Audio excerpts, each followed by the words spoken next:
नमस्कार दोस्तों, आपका हमारे चैनल पर स्वागत है। आज हम आपको शनिदेव और हनुमान जी की लड़ाई के बारे में बताएंगे। शनिदेव के बारे में कहा जाता है कि वे हनुमान भक्तों को परेशान नहीं करते।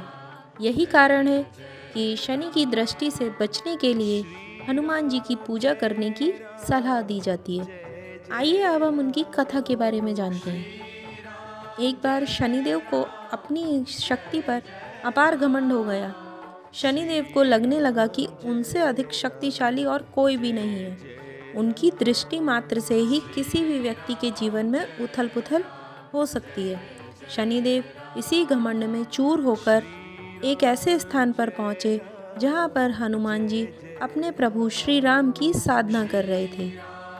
भगवान श्री राम की भक्ति में डूबे हनुमान जी को देख शनिदेव ने उन पर अपनी वक्र दृष्टि डाली, लेकिन कोई प्रभाव नहीं हुआ।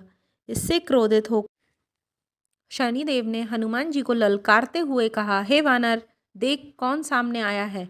हनुमान जी ने शनिदेव की इस बात पर भी कोई ध्यान नहीं दिया और वे अपनी भक्ति में लीन रहे। इससे शनिदेव का गुस्सा 7वें आसमान पर पहुंच गया। तनाव और गुस्से में आकर शनिदेव ने एक बार फिर प्रयास किया और कहा, हे वानर, आंखें खोल।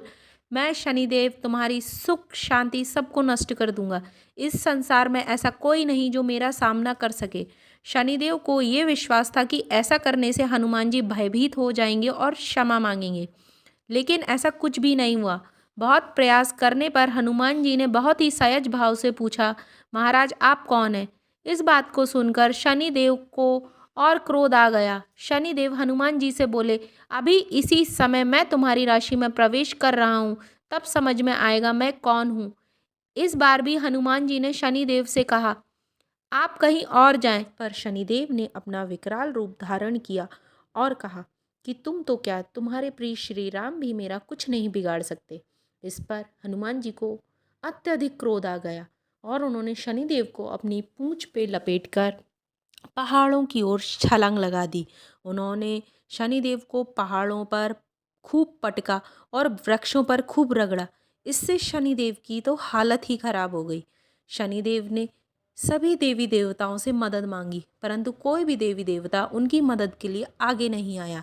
तब शनिदेव को अपनी गलती का एहसास हुआ और बोले, दया करें वानर राज, मुझे अपनी गलती का एहसास हो गया है, मुझे क्षमा करें। भविष्य में मैं आपकी छाया से भी दूर रहूँगा।